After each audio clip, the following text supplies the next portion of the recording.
আমাদের সরকারি দলের বন্ধুরা সমালোচনা পছন্দ করছেন না, আমাদেরকে একটু পক্ষে বলতে হবে।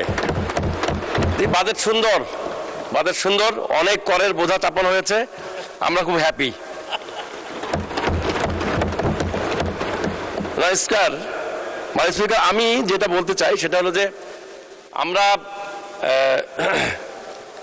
ব্যয় বুঝে আয় করলে পরে ভালো হতো, এই কারণে লক্ষ্যমাত্রা ধরা হয়েছে 6,95,000 কোটি টাকা আয়কর আদায়ের। ইতিপূর্বেকার আয়কর আদায়ের যে অভিজ্ঞতা, এই অভিজ্ঞতা কি আমাদেরকে এই আয় করার ব্যাপারে নিশ্চয়তা দেয়? এইটা একটু খেয়াল করা দরকার ছিল। শিল্পের জন্য কাঁচামালের মূল্য বৃদ্ধি করা এবং গ্যাসের মূল্য বৃদ্ধি করার কারণে যে দ্রব্যমূল্যের ঊর্ধ্বগতির সৃষ্টি হবে, এই ব্যাপারটা তো একটা ক্যালকুলেটিভ বিষয়, একটা হিসাবের বিষয়। এই ব্যাপারটা অস্বীকার করার কোনো সুযোগই নাই।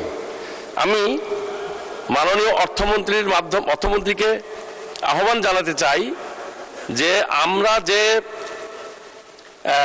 বাজেট সম্পর্কে সামান্য সমালোচনা করেছি, এগুলো আপনাদেরকে পিছিয়ে দেওয়ার জন্য নয়, বরং আপনাদেরকে বাজেটটাকে সংশোধন করে একটা সুন্দর বাজেট উপস্থাপনের জন্য, বিরোধিতার উদ্দেশ্যে নয়।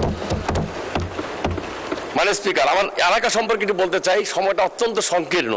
আমি ইতিমধ্যে মহান জাতীয় সংসদে ইপিজেড সম্পর্কে, নীলফামারীর উত্তরা ইপিজেড সম্পর্কে, চিলাহাটি বন্দর সম্পর্কে, মেডিকেল কলেজ সম্পর্কে, টেক্সটাইল মিল সম্পর্কে, নীলফামারী শহরের পাশ দিয়ে বয়ে যাওয়া বামনডাঙ্গা খাল সম্পর্কে, নীলফামারীতে অবস্থিত 2টি এলএসডি গোডাউন সম্পর্কে এবং নীলফামারীর সাথে অন্যান্য জেলার সংযোগ সৃষ্টির জন্য যে আত্রাই ব্রিজ নির্মাণের প্রয়োজনীয়তা রয়েছে, যেটা আমাদের মাননীয় হুইপ রংপুর দিনাজপুর অঞ্চলের, তিনিও একই রকম আকাঙ্ক্ষা ব্যক্ত করেছেন।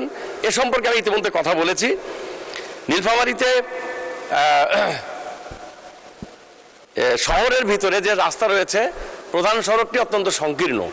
আমার মনে হয় যে বাংলাদেশে এত সংকীর্ণ রাস্তার জেলা শহর বাংলাদেশে আছে কিনা আমার সন্দেহ হয়। এই রাস্তাটি একটি জেলা শহরের মানে আনার জন্য কমপক্ষে 6 লেনের একটি রাস্তা নির্মাণ করে মাঝখানে আইল্যান্ড দিয়ে, ডিভাইডার দিয়ে একটা রাস্তা নির্মাণ করা দরকার এবং সংযোগ আরও 2টি রাস্তা রয়েছে প্রধান সড়ক, যে রাস্তাগুলো বৃদ্ধি করা দরকার। এই ব্যাপারে প্রয়োজনীয় অর্থ বরাদ্দ থাকা উচিত ছিল। আমি এরপরে যেটা বলতে চাই, নীলফামারী সদর উপজেলার ভিতরে যে ইপিজেডটি রয়েছে, ইপিজেডের সামনে যে নীলফামারী সৈয়দপুর হাইওয়ে রয়েছে, এই হাইওয়েটা অত্যন্ত এই যখন ইপিজেডের ইপিজেডের প্রবেশ এবং ছুটির সময় মারাত্মক যানজটের সৃষ্টি হয়। এই যানজট নিরসনের জন্য এই ইপিজেডের সামনে কমপক্ষে 1 কিলোমিটার একটি ফ্লাইওভার নির্মাণ করা দরকার। এরপরে নীলফামারী শহর এবং টেক্সটাইল মিল এলাকার সামনে 3টি ওভারব্রিজ নির্মাণ করা দরকার। সৈয়দপুর এয়ারপোর্টটিকে আন্তর্জাতিক মানে আনা দরকার। এটার অনেকগুলো কারণ রয়েছে, আমি ব্যাখ্যা করলে সময় লাগবে। 1000 শয্যার চায়না হাসপাতাল, ইপিজেড, নীলফামারী জেলা শহরে অনেকগুলো ভারী এবং হালকা শিল্প, সৈয়দপুর একটি শিল্প নগরী। এই সকল কারণে এই এয়ারপোর্টটিকে আন্তর্জাতিক মানে আনা অত্যন্ত জরুরি। এরপর নীলফামারীতে একটি হাসপাতাল রয়েছে, যে হাসপাতালটি ধন্যবাদ মাননীয় সদস্য। সময় তো আপনাদের হুইপ টিপে 1 মিনিটে বলেন, শেষ করেন। অন্তত 3 মিনিট দেন স্পিকার। সময় তো হুইপরা দেয়, আমি তো সময় দেই না, কারণ একটা নির্দিষ্ট 40 ঘন্টা আলোচনা করতে হবে। আপনি বেশি বললে আরেকজনের কমে যাবে। বলেন, 1 মিনিটে শেষ করেন প্লিজ।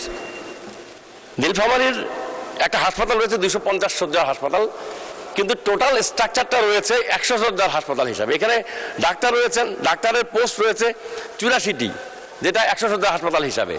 250 শয্যা হিসাবে এখানে খাদ্য ছাড়া আর কোনো বিষয়ে কোনো ব্যবস্থাপনা রাখা হয়নি।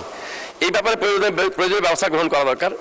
শিক্ষকদের টাইম স্কেল সংক্রান্ত একটি বিষয়, সারা দেশের শিক্ষকদের একটি দাবি রয়েছে যে 2016 সালে ডিপিসির 3টি সভা করেও কোনো সিদ্ধান্তে আসা সম্ভব হয়নি। শিক্ষকদের, মাধ্যমিক স্কুলের শিক্ষকদের টাইম স্কেল এবং সিলেকশন গ্রেডের ব্যাপারে কোনো সিদ্ধান্ত নেওয়া। হাইকোর্টে রিট করে ওনারা 19 সালে একটা রায় পেয়েছেন এবং 2020 সালে ওনারা সুপ্রিম কোর্টের আপিলের ডিভিশন থেকে একটা রায় পেয়েছেন, কিন্তু এর বাস্তবায়ন হয়নি। মানে স্পিকার, বাস্তবায়ন চাই। এই নীলফামারীর উন্নয়নের জন্য আমরা যে পরিকল্পনাগুলোর কথা বলেছি এর বাইরে অনেকগুলো বিষয় রয়েছে। জাতীয় বাজেটে এই বিষয়গুলো বাস্তবায়নের ব্যাপারে প্রয়োজনীয় পদক্ষেপ গ্রহণে আশা। ধন্যবাদ মাননীয় সদস্য।